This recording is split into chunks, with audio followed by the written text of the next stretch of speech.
The Telluride is a 3-row mid-size crossover from Kia, and spoiler alert, I really like this thing. Now, if you know me and you've seen some of my other reviews with large SUVs, you'll know that I have a larger family. I have the need for a 3-row vehicle in my life. And for that, I've owned a few different minivans. I've owned a Volkswagen Atlas 3-row. And last year we were looking for a new 3-row vehicle for the family, and the Telluride was towards the top of the list. It's not what we ended up buying, which we'll get into later on in the review, but it's worth noting as a family man, this thing is definitely towards the top of my list of vehicles to buy. But before we dive any further into that, let's go ahead and talk about the different trims offered here on the Telluride in 2023. All right, and there are quite a few different trims offered here for the Telluride in 2023, including a few new ones for 2023. At the base, you have the LX, the S, the EX, then you have the EX X line, the SX, the SX line, the SXX Pro, the SX Prestige, the SX Prestige X line, the SX Prestige X Pro. So the new part for 2023 are all the X line and X Pro variants there. This one here is the SX Prestige X line. So there is the X Pro right above this. Other than that, that's basically the top of the line. And we're gonna dive into a lot of what you get with the X line, starting out with the exterior right now. All right, and as far as the exterior goes, this one's wrapped in the wolf gray paint. I think it looks really good here, especially with all the gloss black. All the gloss black is courtesy of the X-Line exterior styling. So we have a unique front and rear fascia with gloss black accents and trim. We have the X-Line front grille gloss black inserts with gloss black theme. We have the LED projector beam headlights with gloss black bezels. We also have the LED fog lights with gloss black bezels. We have exclusive 20-inch X-Line black alloy wheels. We also have the high utility roof rails in gloss black. The side mirrors are body color with gloss black accents, integrated turn signals, and they are power folding on lock, a feature I love, especially in larger SUVs. Towards the back, we have full LED taillights. And of course, we have the X-Line badge with the Telluride nameplate and a dual tipped exhaust that pokes out one side of the rear. It looks really good. We'll come back to the rear and check out the hatch in just a second. But first, let's talk about the full size of this vehicle. All right, and size-wise, the full length of the Telluride is 196.9 inches. The wheelbase is 114.2 inches. Total width is 78.3 inches, height is 70.5 inches, and the ground clearance for the X-Line and X Pro is 8.4 inches. The non-X trims has an 8-inch ground clearance, so you are getting 0.4 inches more of ground clearance by getting the X-Line or X Pro. All right, and here in the rear, we do have the automatic popping power rear hatch. So you do just have to stand back here by the tailgate for it to pop with the key in your pocket. This is super convenient if you've got your hands full or anything like that. It is a bit annoying if you're just walking past the back of the Telluride and you don't want it to pop. Usually if you pass quick enough, you got plenty of time to get out of the way so it doesn't pop. But again, it can be an annoyance as you're walking past it and you're like, oh, gotta hurry up so the trunk doesn't pop. All of that being said, the cargo volume that you get back here is really good for a mid-size crossover. You're looking at 21 cubic feet of cargo volume behind the third row, which again is really good. You can fold that third row down and the second row gets 46 cubic feet of cargo volume total, and you can fold the second row down, and behind the first row you have a total of 87 cubic feet of cargo volume. And those cargo volume numbers definitely outdo a lot of full-size SUVs on the market. So again, if you've got a family and you're wanting to pack it full of people and stuff, the Telluride is a good option there. With that, let's close it back up, go pop the hood, talk about the engine under the hood, then we'll jump inside and start taking a look at the interior. I do want to talk about the key for a second. This is the key for the new Telluride. You might be able to see here that it is already like beat up and worn down, Of course, these vehicles are used in events and given to journalists who don't care about them and abuse them, but that to me is indicative of just regular wear. I like the shape of the key. It's got cool features like having lights on it that blink, but it is more plasticky than the previous generation key, which I also liked. So I'm not sure why they changed it. I mean, again, the shape is good, but the other shape was good as well, and it was just better materials. Maybe they needed to cut costs somewhere. But again, I'm not sure why they changed this, if there was a bigger need that I'm not aware of, but definitely prefer the older key more. Just wanted to touch on that real quick.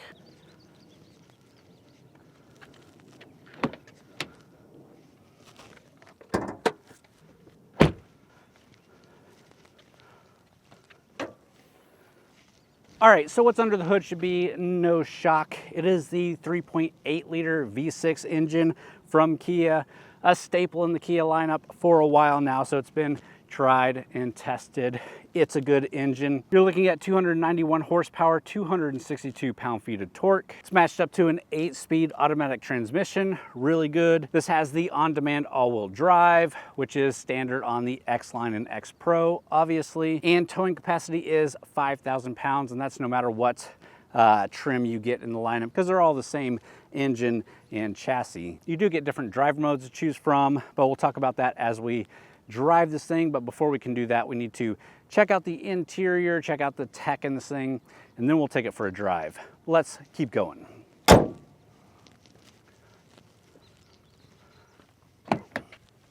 right, and here looking at the second row, to get into the third row is pretty easy. You do have a pass-through here, so this is a 7-seat configuration. You can get an 8-seat configuration in some of the lower trims, not in the top of the line trim, and that would give you a bench seat, so you can get 3 in the back, 2 in the middle, and 2 in the front. But like I said, there are configurations where you can get 3, 3, and 2. This one, we have the captain's chairs. You push the button right here on the seat that folds it forward and pushes forward, so you get a nice big gap to get into the third row. And the third row is a good size. Kids have been back there, had no issues, and they're getting bigger, obviously. So them fitting in third rows are getting more and more complicated, but here in the Telluride, it was no big deal. Back here, you do have your own cup holders. You have your own USB-C fast chargers, so they're pushing good wattage back here. But let's go ahead and jump in the second row. And as you can probably see, I have plenty of headroom back here, plenty of foot room, knee room, and that's with having still room for the third row. Really good room in this vehicle. And again, this is just a mid-size crossover, not even a full size, so that's really fantastic. We do have our own USB Type-C chargers here. You do have a 115 volt house type plug and accessory plug here, 12 volt accessory plug. Got cup holders, really nice seating materials, armrests that fold down. Up here on the roof is all your AC and heat controls for the rear seats, and the rear seats get their own sunroof. So it's not a panoramic sunroof, but it's a dual sunroof. I'll open it up when I get in the front and turn the car on, but pretty cool. You also get your own manual shade for the mid row. Great for keeping it cooler, or if you got kids back here. You don't get any for the third row, but those are smaller windows. You can tint them more. But yeah, let's go ahead and jump into the front, into the driver's seat, talk about the tech in here, and we'll take it for a drive.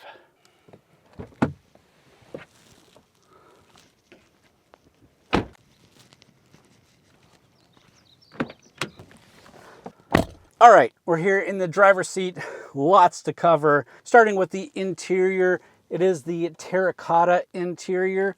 We've got really nice brown leather seats, brown stitching, X-Line logo in here.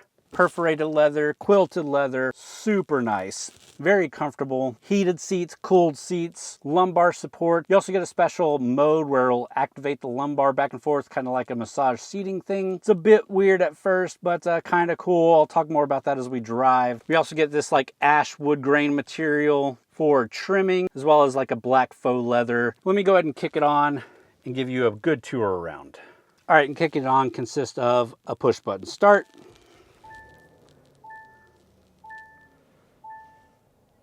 and we do have dual panoramic 12.3 inch displays with navigation. First off, your infotainment display, which is touchscreen. And I've done quite a few Kia reviews recently, and in all of them I say I love Kia's UX design for their infotainment. Everything's very responsive and everything works really well, and I like the color scheme and look. You can also have Apple CarPlay, Android Auto connected here, and Kia gives you quite a few features baked in that are really good. Below the infotainment screen is your physical buttons that you can push for different things like map, nav, radio, media, tracks, setup, favorites, and your hazard lights. These buttons are hard to see on the camera, but they can also be hard to kind of read even in the real world because it is a shiny metallic and a very light touch on the etching there. Below that is all your AC and heat controls, pretty standard. Down here is your heated seat and cooled seat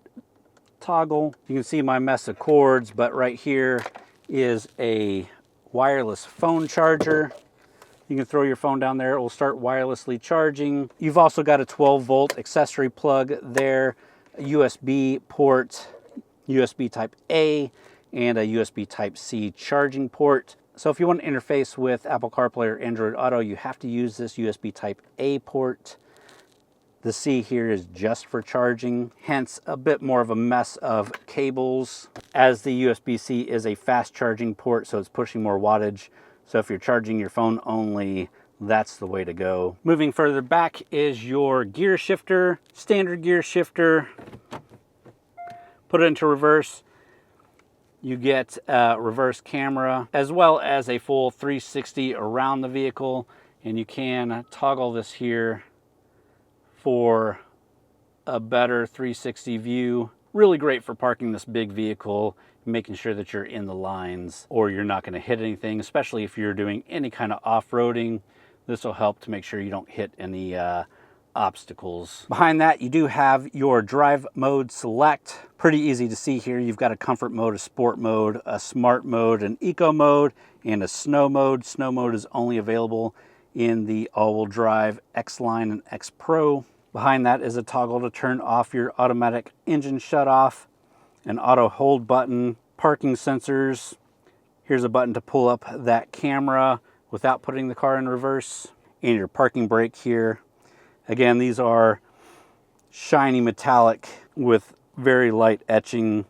Easier to see than the ones up here, but very difficult on the camera. Back here, you also do have a center diff lock. Again, only offered here on the X-Line and X Pro. Really great feature if you're doing some off-roading. Armrest is nice and padded, nice leather, and a nice size down there. And there's another USB charger down there. That one is also USB type C.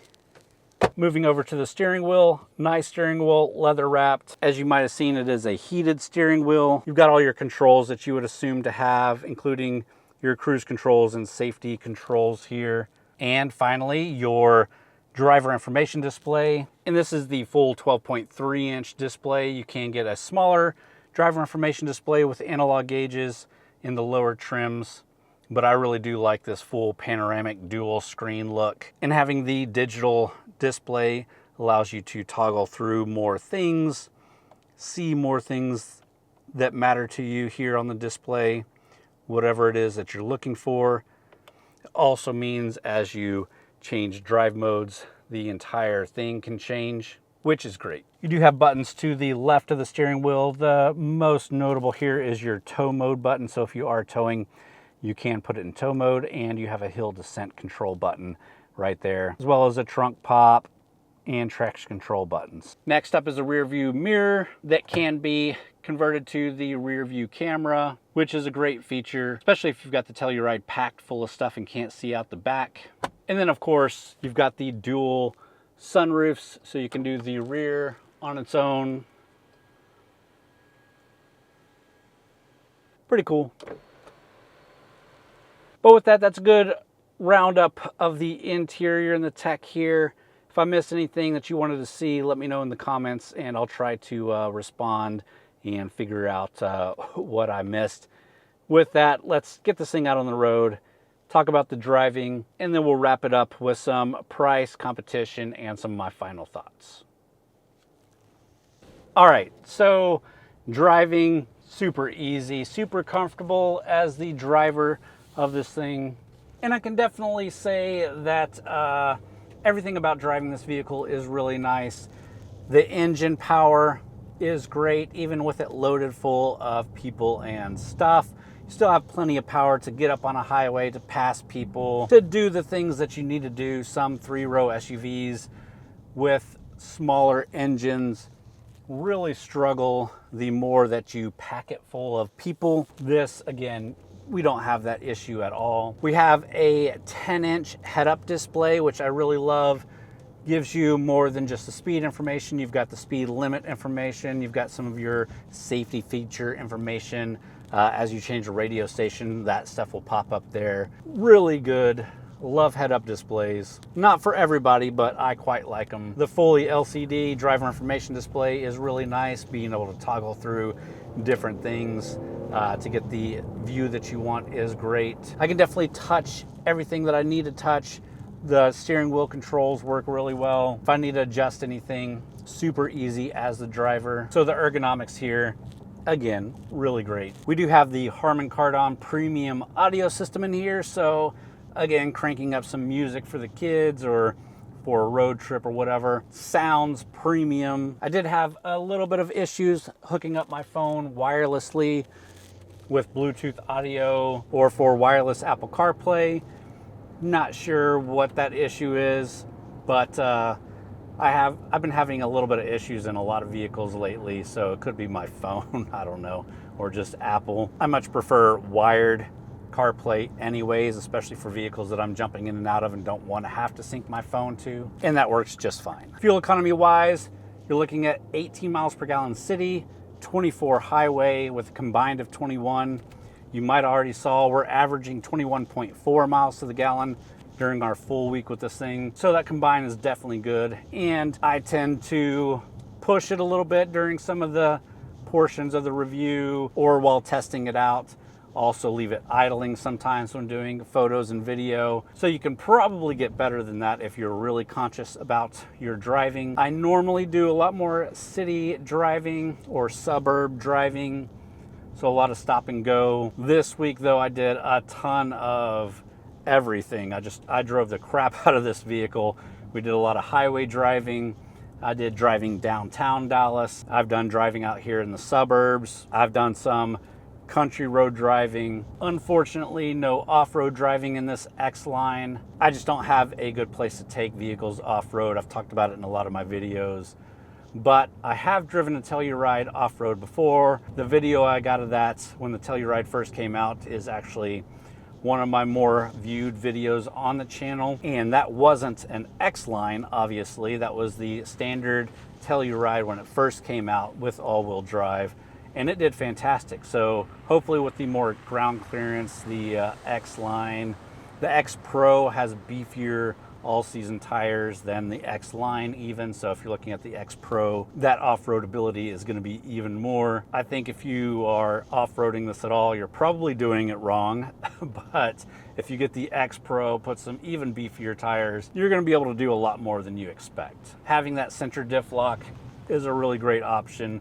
We've got the hill descent control and of course the different modes. And by the fact that it's snow mode and not like a mud or rock mode, we'll tell you what the all-wheel drive abilities should be here. The other modes, you have an eco mode, obviously for fuel economy purposes. Works fine. Unlike other vehicles that I've driven that have an eco mode, it doesn't kill the throttle so much that it feels dangerous driving the vehicle in eco mode. The smart mode is kind of a combination between letting you have the power and being as efficient as possible. Comfort mode, obviously, being as comfortable as possible. If you've got the AC blaring, it won't kick off the vehicle. And then the sport mode, well, let's check it out.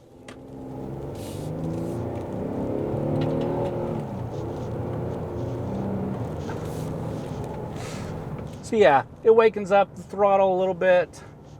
Exhaust sounds decent from this V6 engine. Steering wheel's a bit tighter, but this is not a sport SUV. Not really meant to be a sport crossover, but it has a sport mode, so it's worth having fun. And then there's the safety features packed into this thing.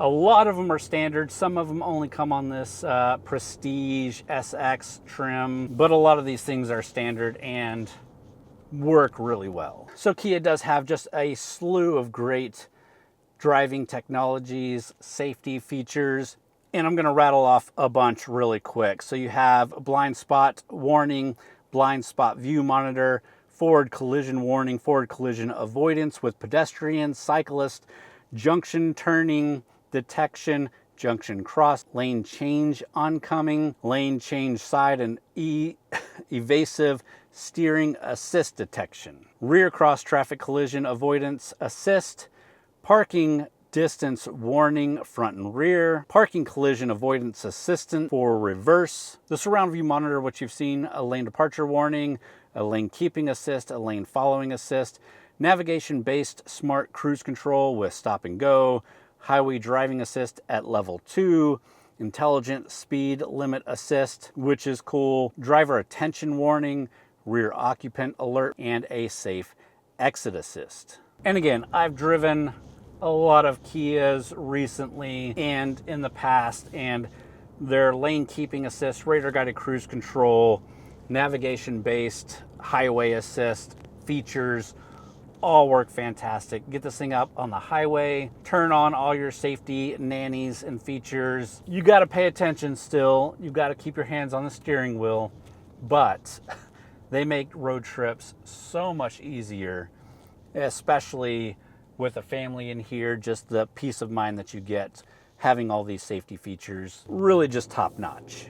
Annoyances throughout the week, haven't really been any. I mean, driving it downtown in tighter lanes with a lot more traffic, it's a big vehicle. So if you're living in a downtown setting or driving through one a lot and you're uncomfortable driving a big vehicle in those type of conditions, probably not the vehicle for you, but it handled everything really well. So I definitely didn't have any deal breakers throughout the entire week. The Telluride has been a really great vehicle. But again, it's not the vehicle that I chose for my family. Let's pull back over. I'll tell you the price and competition that's out there, and then we'll wrap it up and I'll talk to you a bit about what I chose, why I chose it over this, and some of my final thoughts on the Telluride. Let's get into it.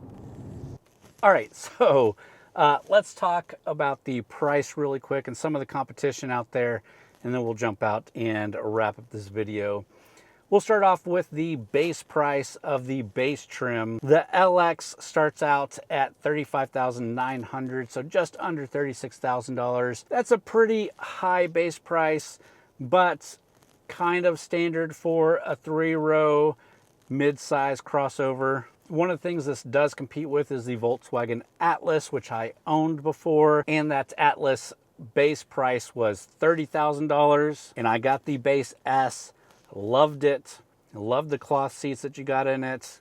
Didn't need all the technology. Came with a lot of standard stuff, and we even got it below that $30,000 base price at that time. So something to consider, obviously. The cheapest X line you can get into is the EX X line, and that base is just under $46,000. Then the SX Prestige X line, which is what we're in here, base price is just over $52,000, and our full MSRP for what we're sitting in here is just over $54,000. So while you do get a lot here, you are paying for it. There are definitely cheaper options out there, but again, you got to consider, do you need the X line? Do you need the all-wheel drive? Do you need all the tech? Do you need the really fancy seats? We definitely didn't for our day-to-day. they're definitely nice to haves. Other considerations could be, like I said, the Volkswagen Atlas, the Hyundai Palisade, the Nissan Pathfinder, all really similar in size, price, technology, luxury, and then of course, what I bought. But let's jump out. I'll wrap it up telling you about my purchasing decision and my final thoughts on this thing. All right, guys, so let's get into it. Let's talk about some of my final thoughts here for the Telluride. Now, I do really like the size, especially for a bigger family. I like the tech in it. I like the style of it. Much more boxy than something like the Hyundai Palisade. So I do really like it. If you don't already know, I chose the Kia Carnival for a few different reasons. Whenever I was purchasing a 3-row vehicle for the family, we had just owned the Volkswagen Atlas.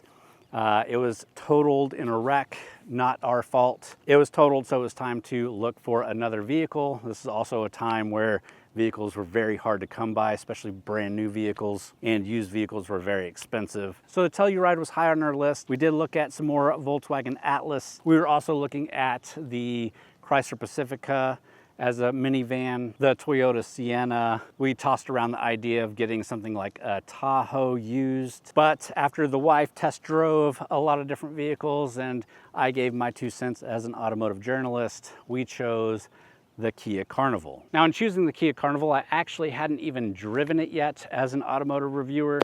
I still haven't driven it as a test vehicle, but I had driven Kia's previous minivan, not only driven it, but recommended it to plenty of people, and a couple of people that have bought it that I know really loved it, and it's lasted for a long time for them. I know a guy that has one that's over 100,000 miles, no problem. And I really like the quality that Kia has been offering. The minivan itself is larger than most of the other minivans in the market, so it's got more cargo volume, and it just has a little bit more interior volume that the kids love. Why we chose it over the Telluride or another crossover: it's lower, it gets better fuel economy, it's easier for the kids to get in and out of. You don't have to worry about door dings with sliding doors.